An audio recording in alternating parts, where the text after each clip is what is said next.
Hey, what's going on? It's Misfit 1 and 2. Today we're going to take a look at M240 Bravo. I don't want to say a brand because that's really up in the air, but this is Matrix. You bought it? Matrix M240 Bravo from Right. evike.com. Retails for $650.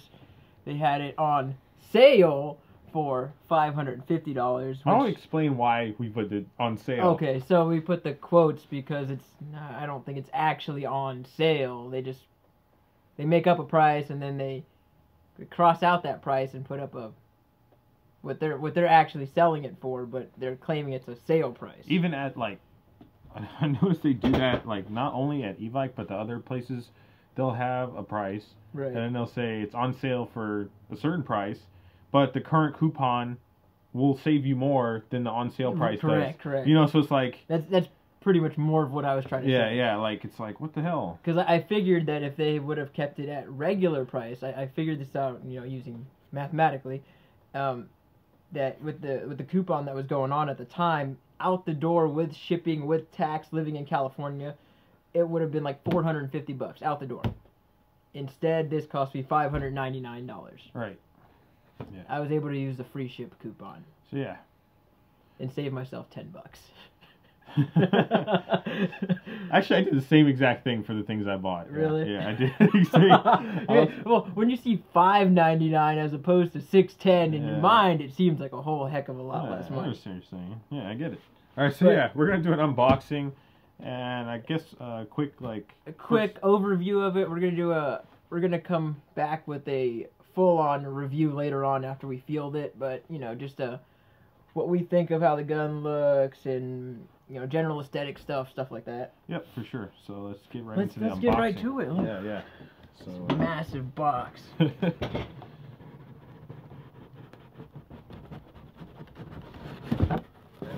All right. So comes with a sweet picture on the box. And you could already see the brand there, so yeah. So you're gonna tell me that you don't rebrand, huh?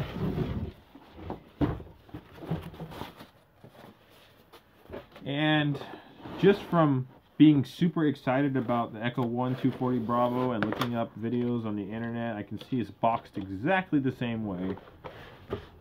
So in your box, it comes in basically 3 pieces. You got your main body, and then the stock,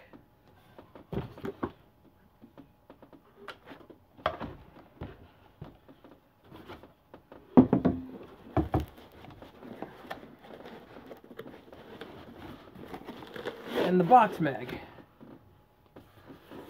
It's all packaged real nicely in this foam. Yep. Everything has its own individual contour and all that. Yep. So let's see. How do you put the stock on? It just slides on. Huh? Yeah, it just slides on from the top. Let's see. This way. All right. You gotta kind of pull the little button thing at the bottom. Yeah. There you go. There we go. It's in. That wasn't so hard. So yeah. And then box mag just fits on the side. That's how you load the bullets in. Yeah, you load the bullets. Oh, I actually kind of like that. That was really simple. Yeah, it's pretty fucking sweet. Yeah. So yeah, pretty cool. So So I have a lot of personal experience with this weapon. I was a 240 gunner in the Army National Guard for. I was a gunner on the 240 for 3 years, and then I jumped between the assistant gunner and the ammo bearer for like the first 3 years. So I was always in a weapon squad. So me and this weapon have a lot of time together. right. So from my expertise, because I'm no expert, but I know a little bit about it. It is super light. Look at that. Yeah. Look at that. Yeah. The real 240 weighs 27.6 pounds. This thing weighs somewhere around It's ridiculously light. 18 pounds, maybe. 18 pounds unloaded. It's a damn near almost 10 pounds less than the real one. This is ridiculously light. Like, I don't know. I just can't put it into words. I mean, it's nice that it's light, which means it's fieldable. Right. But coming from, you know, using a real 240 for 6 years, it doesn't match up. Right. It doesn't give me that same feeling. Yeah. Starting from front to rear. Yeah, front to rear. Let's do it. So you get a flash hider, 240 flash hider that you can't see because it's not in the frame. So you have 240 flash hider, and it has the orange tip that's plastic, and I already melted the glue off, so it can just be removed. Well, of course, yeah, of course not. Of course right, not. Right, yeah. But I removed it with some channel locks earlier, and it was pretty simple. And then you got your 240 front sight post. I don't know if it's adjustable. I'd have to get my adjustment tool to find out. Then you have your gas regulator. Doesn't do anything. Nice touch though. Your bipod. One thing to note on your bipod, it's these little tabs that go into the receiver for holding the bipod in place. Mine snapped off 5 minutes after I got it. I tried to put the bipod in the stowed position, and it just snapped clean off. So I put some Gorilla Glue on there, and I also drilled and tapped with the 632 flathead screw. And it's on there now. Right. But, you know, just a note, something to watch out for. You have your RIS, or your rail interface system. Heat shield on top. Then your quick change barrel. And, you know, this lever is just so that you can move it. Yeah. To there, so you can actually carry it. And then if you want to take your barrel out, you hit this lever right here. Oh, wait, I did that wrong. Shit. There we go. It's been a while. So, if it's in the up position like that, and then you hit the barrel, quick change barrel thing. The quick change barrel latch, I guess. It won't come out. The carry handle must be in this position. Then you hit it up and then out. Ah. And that's how you do it on the real one too. Yeah. Just in case your barrel overheats and everything. Yeah. You know. Quick change barrel just in case it overheats. Yeah. Gotta what do you have think of that. the heat shield, actually, the materials? Because I kind of was like, as soon as I saw it from a distance, I was kind of like... It's... Well, it captures the look of the real one, but the feel of it, it feels... really cheap. Yeah. Yeah, to say the least. And the barrel's really light. On the real 240, the barrel's actually one of the heaviest parts. Oh shit, this is light. Yeah, this is pretty damn light. Yeah. Yeah. Huh.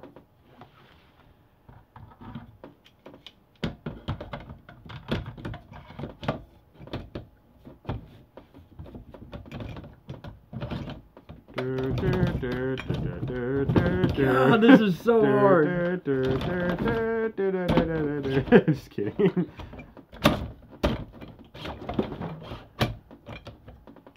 You know how shit doesn't want to work. You're on camera. Right. Well, we're gonna leave that off for now. Okay. Alright. So moving back. Yeah. You have your box mag, which holds 4,000 rounds, I believe, and it's cardboard, like the Echo 1 240. Yes. And the Trigger Happy 240, which this is based off of, I believe. Alright. And then, let's see, we got the feed tray. Yeah, feed tray cover. Feed tray cover. It's railed on top for your optics and accessories. After you were talking about it earlier, and then now I'm holding it, and I can feel what you're talking about. It's like... Yeah, there's a slight side-to-side wobble in it. Yeah, most definitely. And you got your feed tray, and then your gearbox, which I believe is a 240 style gearbox, like in the Echo 1, and I believe the Trigger Happy has it as well, since this is based off the Trigger Happy. Yep.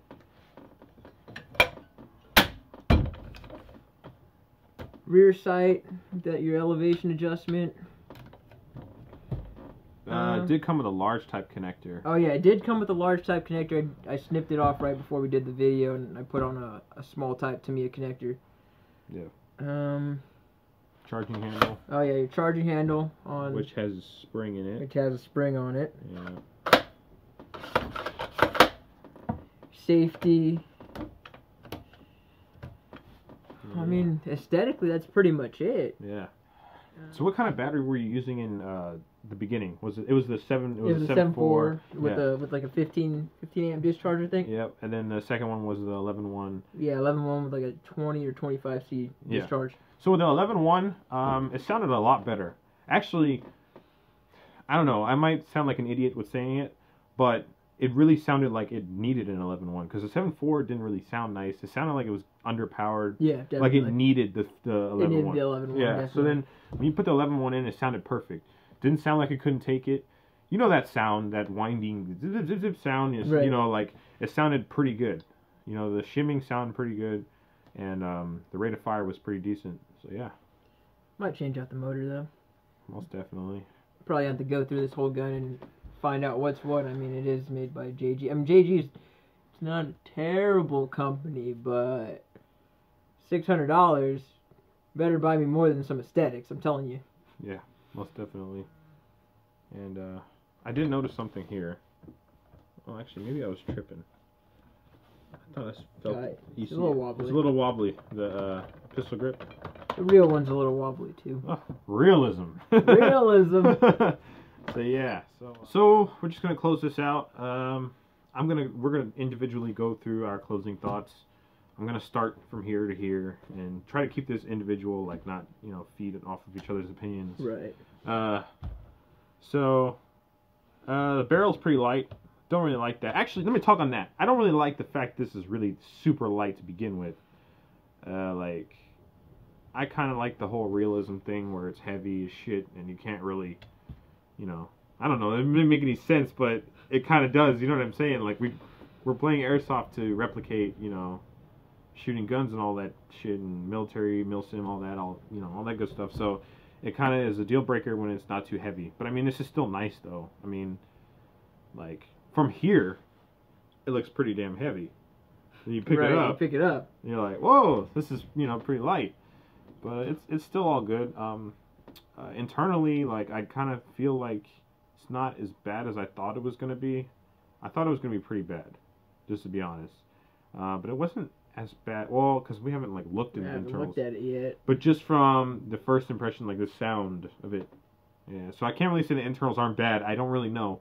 But I'm just saying the sound wasn't that bad. It didn't sound too bad. I like this box mag design where it clips, like it clamps on. It clamps on. I'm thirsty. I like the box mag, how it just clamps on. I don't like the box mag itself, but then it's realistic, as the cardboard, put the rounds in, fucking, so, I mean, that's all good. I think it's a good gun if it was cheaper. I'll say that. I think that... Like what, like $400 price point? $400 would be decent. That would be alright. $450. 400, yeah. Like, it warrants $400, price tag. What was this? How much? $600 out the door. $599. Yeah, $54. I don't know about that. But I mean, if you're gonna do a lot to this, like you plan on doing, like replicating it as a service weapon, like PEC 2, you said PEC 2, fucking Elcan, 145 Elcan, and then and you thought maybe you're gonna do internal work. So I mean, like if you're gonna bunker down and have this gun, and then do modifications and all that. I mean, it's a good thing to start off with if you plan on keeping it. Yeah, definitely. Yeah, that's my thoughts. I'm gonna go through my thoughts real quick. For sure. Front to back. Barrel's really light. I don't like it. It needs to be heavier. The whole gun needs to be heavier. I mean, coming off the real steel, coming off of 6 years as a 240 gunner, or in a weapon squad. Looks wise, they did perfect. On the weight of it, yeah, I could use some work. I mean, add maybe 4 or 5 pounds. Maybe I might do that. I might add some lead weight to it somewhere. The box mag, that's a cool touch. The cardboard's pretty realistic, I guess. I mean, we never, in my unit at least, we never used the box mag attachment. it was in our barrel bags, but we've never actually used it. Right, And you just put the belt on it. We just put the freaking 100-round starter belt in, and you know, right. The gunners carry a couple 100 rounds on them, and then your assistant gunner, you know, carries a few 100 rounds, and then your ammo bearer carries a few more 100 rounds, and you know, it's all split up among the weapon squad or among the gun team for, you know, the loadout of that particular weapon. But other than that, I mean, it's the thing that pissed me off a lot was, you know, 5 minutes after I bought it, the tab on the bipod snapped clean off. I mean, yeah, I fixed it. It took me like 2 minutes to fix, but kind of sucks when you spend $600 on something and it snaps, something breaks clean off, you know, when you play with it in the first 5 minutes. Yeah, especially like when you buy something, you know, this part right here is going to be manipulated quite a bit. Right, like the bipod's going to be used all the time. Yeah, why would you not reinforce that with good steel, you know? You know, pot metal in certain areas, I understand you're trying to cut costs and all that, you know, but when it's in a place that's going to be manipulated quite a bit, you need to have steel. You can't cut corners, and yeah, I can understand that being a little aggravating. Yeah. The stock's a little cheap. I actually might replace that with a real one if I could find one. And then I gotta take out a freaking hydraulic buffer in it. And I don't know how to do that. But we'll figure it out. I think other than that, it's not half bad. It's not. We're gonna come back and do a full review, full internals and everything. You know, what's inside this thing, what I'm replacing it with, how it worked on the field. You know, we're gonna do how it worked stock, and then how it worked once I upgraded it. Right. Yeah. And then, you know, just in case you're wondering, you guys are like, oh, you're in the military, oh, bullshit. Well, I was in the National Guard, 79th Infantry Brigade Combat Team, 1st to 184th Infantry Battalion, Bravo Company, 3rd Platoon, Weapon Squad. Okay? Break it down for you. I'll break it down for you. Not in case y'all like, oh my god, stolen valor!